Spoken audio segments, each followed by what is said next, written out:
로마서 14장 13절부터 23절 읽었습니다. 13절에 보시면 그런즉 우리가 다시는 서로 비판하지 말고 도리어 부딪힐 것이나 거칠 것을 형제 앞에 두지 아니하도록 주의하라 말씀합니다. 서로 비판하지 않는 것, 그리고 형제로 넘어지지 않게 하는 것, 그것이 성도의 마땅한 도리임을 말씀합니다. 14절에 내가 주 예수 안에서 알고 확신하노니 무엇이든지 스스로 속된 것이 없으되 다만 속되게 여기는 그 사람에게는 속되니라 이렇게 말씀하죠. 그러니까 사실은 하나님께서 주신 모든 것이 다 은혜고요. 그것을 속되게 하는 것은 사람입니다. 하나님께서 하나님의 백성이 거룩하게 살기를 원하시는데 그 거룩이라고 하는 것은 결국은 믿음으로 사는 삶이죠. 어떤 밖으로 드러난 어떤 행위 또는 특별한 어떤 입으로 들어오는 음식물 그런 것들이 속되게 인간을 더럽게 하지 못한다라고 하는 것입니다. 그래서 스스로 속되다라고 하는 것은 율법에서 규정한 부정한 음식들을 지칭한다고 볼 수 있죠. 우리가 예수 그리스도의 복음으로 인해서 이제 모든 것에서부터 자유케 되었습니다. 그래서 사실은 이제 음식도 이제 뭐든지 먹을 수가 있는 거예요. 15절에 만일 음식으로 말미암아 내 형제가 근심하게 되면 이는 내가 사랑으로 행하지 아니함이라. 그리스도께서 대신하여 죽으신 형제를 내 음식으로 망하게 하지 말라 이렇게 말씀하죠. 그래서 음식이 먹는 문제 때문에 형제를 근심하게 하지 말라 그렇게 말씀하는 거예요. 그래서 사랑이 필요하다는 겁니다. 만약 음식 먹는 문제 때문에 이거 가지고 안 먹는 사람은 먹는 사람을 정죄할 것도 없고요. 먹는 사람은 내가 먹는 것 때문에 형제가 이게 걸림이 된다면 그걸 먹을 필요가 없다는 거죠. 그러니까 먹고 마시는 것 자체가 그것이 중요한 것은 아니지만 먹고 마시는 것 때문에 형제가 실족하게 되는 일이 있다라고 한다면 그것은 절제할 수 있고 아니면 허용할 수도 있다 이렇게 말씀하는 겁니다. 중요한 것은 사랑이죠. 먹는 것도 사랑으로 해야 되고 안 먹는 것도 사랑으로 해야 됩니다. 16절에 그러므로 너희의 선한 것이 비방을 받지 않게 하라 이렇게 말씀하죠. 여기서 선한 것은 바로 예수님을 향한 열심, 섬김, 헌신, 주님을 향한 그 열심들이 이게 사랑이 없으면요 오히려 안 하느니만 못하다. 그래서 17절에 하나님의 나라는 먹는 것과 마시는 것이 아니요 오직 성령 안에 있는 의와 평강과 희락이라 그렇게 말씀하고 있습니다. 그래서 하나님 나라, 성령 안에서 우리가 이 하나님 나라를 누리며 살아가는 사람들, 그 사람들은 먹는 것, 마시는 것 때문에 시험에 들거나 아니면 상처받거나 하는 일들이 없다는 거예요.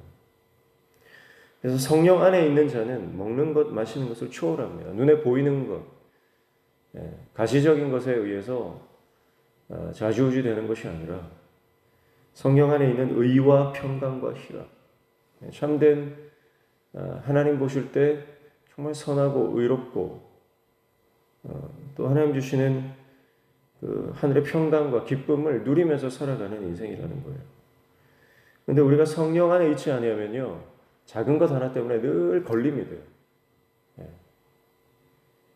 다른 사람이 하는 그 작은 것들 하나하나 보면서 늘 마음에 불편한 거예요. 우리가 신앙생활하면서 마음에 여러 가지 불편함들을 안고 사는 사람들이 있습니다. 금요일날 잠깐 봤지만 아디아포라의 문제죠. 별것 아닌 문제. 색깔, 모양, 위치, 이런 것들이에요. 교회 안에서 왜 이게 이 자리에 있어야 되냐? 왜 이게 이 색깔이냐? 왜 이게 이 모양이냐? 그런 것들 가지고 싸우고 불편하고 갈등하고 하는 일들이 많다는 거예요. 그러나 우리가 성령의 사람이 되면 뭐 의자가 장의자면 어떻고 간의의자면 어떻고, 카페트 색깔이 빨간색이면 어떻고 초록색이면 어떻고 상관이 없다는 거예요. 오직 우리에게 중요한 것은 내 안에 있는 복음이 진리인 거예요. 그래서 예수 그리스도께서 우리의 주가 되시고 우리는 예수님을 위해서 이 땅을 빛과 소금의 사명을 감당하면서 살아간다. 그런 핵심적인 진리, 이런 것들은 양보가 없죠. 타협이 없죠. 그러나 그 외에 다른 것들은요, 어떤 모양이든 상관이 없다는 거죠. 진리 이외에 별 중요하지 않는 것들, 하나님이 특별하게 지정하지 않으셨던 그런 부분에 대해서는요, 그것은 덮고 넘어간다. 그래서 18절에 이로써 그리스도를 섬기는 자는 하나님을 기쁘시게 하며 사람에게도 칭찬을 받느니라 그랬어요. 그래서 예수님을 제대로 믿는 사람, 정말 제대로 하나님을 섬기는 사람은요, 하나님을 기쁘시게 하지만 하나님을 기쁘시게 하는 동시에 하나님의 사람들, 그 하나님의 사람들, 성도들에게도 기쁨이 되고 칭찬을 받는다는 거예요. 그러니까 내가 하나님을 섬긴답시고요, 다른 사람들을 다 막 나자빠지게 하는 사람들이 있거든요. 그런 사람들은 정말 하나님을 제대로 섬기는 것인가 돌아볼 필요가 있습니다. 내가 진짜 하나님을 잘 섬기면요, 그 섬김이 다른 사람들에게 본이 되고 귀감이 되고 도전이 되고 선한 영향력이 된다는 거예요. 나는 열심히 하는데요, 열심히 할수록 다른 사람들이 상처받고, 내가 열심히 할수록 다른 사람들이 확 넘어지는 거예요. 그것은 잘못되었다는 것입니다. 19절에 그러므로 우리가 화평의 일과 서로 덕을 세우는 일을 힘쓰나니 그랬어요. 그래서 우리가 하나님을 섬기면서 우리가 간과하지 말아야 할 것, 우리가 붙들어야 할 것이 뭐냐? 그것은 바로 화평과 덕을 세우는 일이다. 우리가 제대로 하나님 섬기면요, 교회가 하나 됩니다.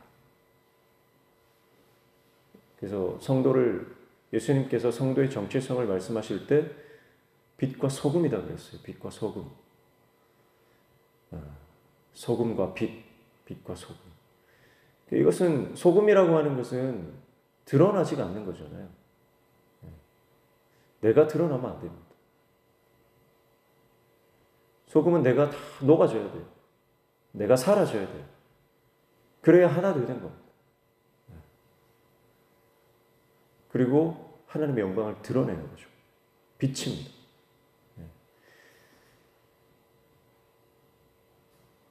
20절에 음식으로 말미암아 하나님의 사업을 무너지게 하지 말라. 만물이 다 깨끗하되 거리낌으로 먹는 사람에게는 악한 것이라, 그렇게 말씀하죠. 그래서 먹는 음식 때문에 거리낌을 가지게 하지 말라, 그렇게 말씀해요. 21절에 또 고기를 먹지 아니하고 포도주도 마시지 아니하고 무엇이든지 내 형제로 거리끼게 하는 일을 아니함이 아름다우니라 합니다. 그래서 20절, 21절에 동일하게 나오는 이 거리낌이라고 하는 단어는요, 다른 사람을 걸려 넘어지게 하는 이 죄책감을 들게 하는 거죠. 만약에 내 안에 이 죄책감이 있다 그러면요, 먹는 것을 중단해야 됩니다. 그러니까 믿음으로 한다는 것은요, 내가 그것으로부터 자유하거든요. 그래서 자유하다면 내가 그것을 할 수 있지만, 그러나 내 안에 거리낌이 있다라고 한다면 그것은 성령께서 하시는 양심의 가책과 죄책감을 들게 하는 것은 그것은 중단해야 됩니다. 그래서 22절에 내게 있는 믿음을 하나님 앞에서 스스로 가지고 있으라. 자기가 옳다 하는 바로 자기를 정죄하지 아니하는 자는 복이 있도다, 그렇게 말씀해요. 그러니까 여기서 믿음은 그대로 가지고 있으라라고 말하는 거예요. 그래서 우리가 어떤 믿음으로 고기를 먹든지 아니면 안 먹든지 하는 그 믿음이 있잖아요. 내가 그것을 믿음으로 행한다면 그 믿음은 그대로 가지고 있으라는 거예요. 그런데 약한 자에 대한 판단하는 태도는 버리라는 거예요. 23절의 마지막에 보니까 의심하고 먹는 자는 정죄되었나니 이는 믿음을 따라 하지 아니하였기 때문이라. 믿음을 따라 하지 아니하는 것은 다 죄니라 이렇게 말씀해요. 그러니까 먹는 자도 믿음으로 하고요. 믿음으로 먹으면 된다는 거예요. 또 먹지 않는 자도 내가 이거 안 먹는 것이 믿음으로, 하나님 사랑으로 내가 이거 안 먹겠다. 그러면 그것도 믿음으로 하면 된다는 거예요. 그런데 만약에 믿음도 없이 먹지 않거나 또 먹는 사람 비난하거나 또 믿음 없이 거리낌이 있는데 내가 이것을 먹거나 하는 그 모든 경우는 죄라는 거예요. 중요한 것은 믿음입니다.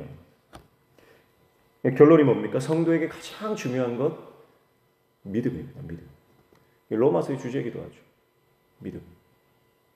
그러니까 믿음이 있으면 겉으로 드러나는 행위는 사람들이 볼 때마다 다를 수 있다는 거예요. 그러나 그것을 믿음으로 할 때 아무 문제가 없다. 그러나 우리가 믿음으로 행하면요, 하나님이 가장 기뻐하시는 방향으로 성령께서 인도해 주시는 줄로 믿습니다. 그래서 성령께서 이끌고 가시는 것은 뭐냐면 바로 사랑하는 방향으로 나아가게 하는 거예요. 그래서 믿음으로 행하는 사람은 결국 사랑에 이르게 됩니다. 그러니까 믿음과 사랑은 사실은 뗄래야 뗄 수 없는 거잖아요. 결국 믿음이라고 하는 것도요, 어디서 발생합니까? 사랑 때문에 발생하는 거예요. 그러니까 우리가 하나님을 사랑하기 때문에 믿음이 생기는 거예요. 우리가 믿음이 있기 때문에 또 하나님을 사랑하게 되는 것이고 이웃을 사랑하게 되는 것이고. 근데 내가 만약 하나님을 사랑하는 이 사랑이 없다, 하나님에 대한 사랑이 없다, 그러면 율법주의가 되는 거죠. 그래서 교회 안에 사랑과 믿음이 필요합니다. 그러니까 사랑 없는 자유는 무익한 겁니다. 난 고기 마음대로 먹는다. 근데 그 안에 사랑이 없다. 그러면 전혀 그것은 무익하다. 하나님 나라는 사랑 없이 설명될 수 없는 것입니다. 교회는 사랑 없이 이루어질 수 없는 것입니다. 사랑 없이 하나 될 수 없다. 사랑 없이는 화평도 없다. 라고 하는 것이죠. 사랑하는 성도 여러분, 오늘 우리 안에 이 믿음과 이 사랑이 회복되고 충만해지기를 축복합니다.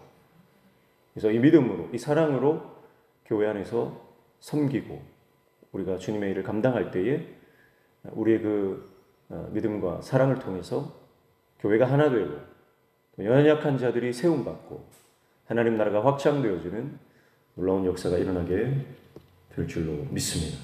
기도하겠습니다.